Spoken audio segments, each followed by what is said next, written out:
ప్రతి ఇండస్ట్రీలోనూ మహిళలకు వేధింపులు తప్పటం లేదు. పనిచేసే ప్రతి చోట అమ్మాయిలు అభద్రతాభావంతో ఉన్నారని ఇటీవల ఓ సర్వేలో తేలింది.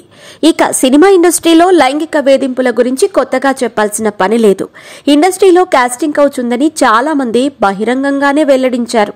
తమకు ఎదురైన లైంగిక వేధింపులు, కాస్టింగ్ కౌచ్, కమిట్మెంట్ల గురించి హీరోయిన్లు అలాగే క్యారెక్టర్ ఆర్టిస్టులు ఇటీవల పలు సందర్భాల్లో వెల్లడిస్తూనే ఉన్నారు. తాజాగా యంగ్ హీరోయిన్ కావ్య థాపర్ తన జీవితంలో ఎదురైన లైంగిక వేధింపుల గురించి వెల్లడించారు. కావ్య థాపర్ తాజాగా ఓ ఇంటర్వ్యూలో మాట్లాడుతూ, కావ్య థాపర్ చదువు పూర్తి కాగానే నటన వైపు అడుగులు వేసింది. యాడ్లో నటించే ఆఫర్ ఉందని తెలిసి ఆడిషన్ ఇచ్చేందుకు ఒక ఆఫీస్కి వెళ్లిందట. నీకు 1 కాదు 4 యాడ్స్లో నటించే అవకాశం ఇస్తాం, కాకపోతే కమిట్మెంట్ ఇవ్వాలని అడిగారట. అలాంటివి నాకు ఇష్టం ఉండదని సమాధానం ఇచ్చి అక్కడి నుంచి వచ్చేసిందట. కమిట్మెంట్ ఇస్తావా అని సిగ్గు లేకుండా అడిగారని తనకు ఎదురైన చేదు అనుభవాన్ని కావ్య థాపర్ అభిమానులతో పంచుకుంది.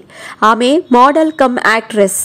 తాను నటినవ్వాలన్నది నాన్న కల, అందుకే సినిమాల్లోకి వచ్చానని, ముందు మోడల్గా మారి ఆ తరువాత మూవీస్ చేస్తున్నానని ఆమె తెలిపారు. ఇక కావ్య థాపర్ కెరీర్ విషయానికొస్తే 2018లో ఈ మాయ పేరేమిటో అనే తెలుగు సినిమాతో తన నటనా రంగ ప్రవేశం చేసిన తర్వాత 2021లో థాపర్ ఏక్ మినీ కథ, మిడిల్ క్లాస్ లవ్లో కనిపించింది.